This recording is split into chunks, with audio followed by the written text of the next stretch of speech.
Hello and welcome to today's coffee clip. For this exercise, we'll be talking about the differences between bitmap images and vector files. So the key difference before we go any further and look at some examples are bitmap images are made up of a series of pixels, which are measured by the resolution, which in this case is pixels per inch.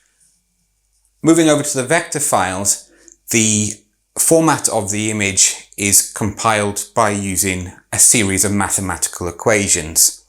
So when we look at what does this mean in real practice, with bitmap images, the general application will be for more complex visuals in most cases. So what we're finding is for photos, for example, if you were to use mathematical equations for every minor detail, every slight color change, in a woodland scene, for example, you'd be talking about enormous files because those equations would be so many hundreds of thousands or millions of lines of code that it's just not an efficient way of remaking those type of images. So that's why we generally use pixels. There is a catch though. For simpler file formats, for things like logo design, for banners, and in most cases for vehicle graphics, although you can use large format bitmap images on full vehicle wraps to have a full photo effect. But in most cases for simpler illustrations or line drawings or solid color examples or gradient options, vectors are usually the go-to format. The applications that we'd use for each, if we take the Adobe suite, which is probably the most popular in the professional industries, is you'll find Adobe Photoshop is your go-to software for bitmap images for photo editing, and for vectors we generally use Adobe Illustrator.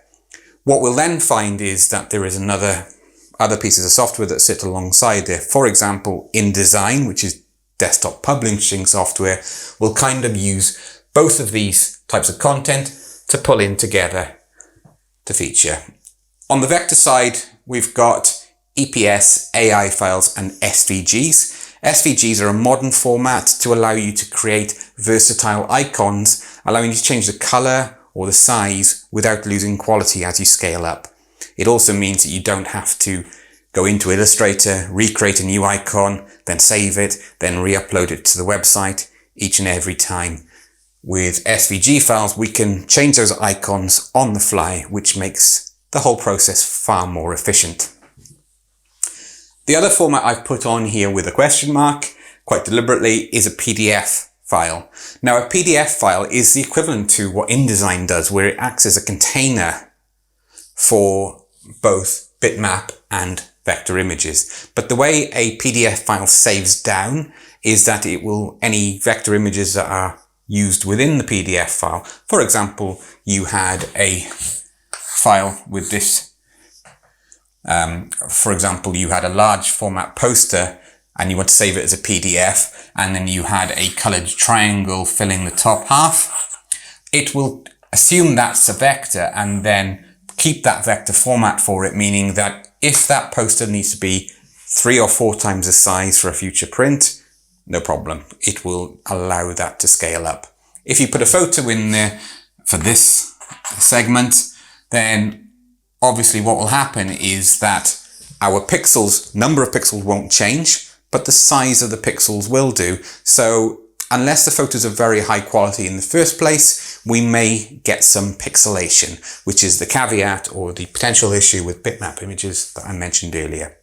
Let me go a little bit further to explain that. Say, for example, you have a photo taken on a camera and it is this size. Your client then is given a copy of that photo and they then reduce it to this size that should be the same ratio. That size then to upload to their Facebook page. Facebook will naturally reduce the image size so that the load speed is much quicker. But then your client gives you those files to put onto the website. And say, for example, they've given you a load of photos that they've taken themselves, so you don't have copies of the originals, and they say, help yourself, take as many photos off the Facebook page as possible. This is a headache that I get on a regular basis, because what generally happens is we then have to, for versatile use of the photos on our website, we have to blow it back up to this size. But the difference between the three, or these two, and the middle option where it's been scaled down, is the number of pixels aren't changing. What we're doing is we're actually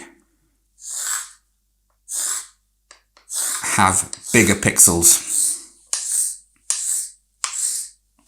on this image.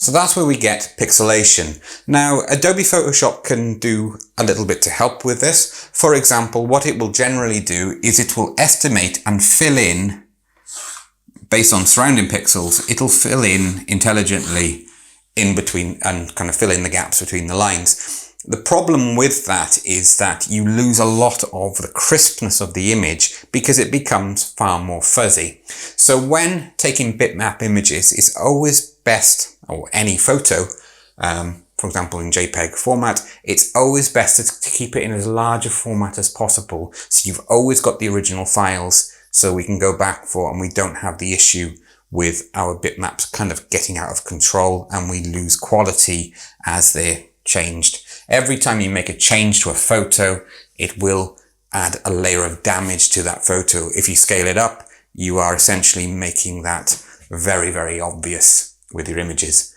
And the key difference between that and vector files is you can change your sizes of vector files, and because it uses mathematical equations, you won't have any loss in quality whatsoever. I hope that goes some way to explain the differences between when we use bitmaps, and of course the importance of having high resolution photos. So for example, a high resolution photo could be X number of megapixels. Megapixels are essentially however many pixels per inch.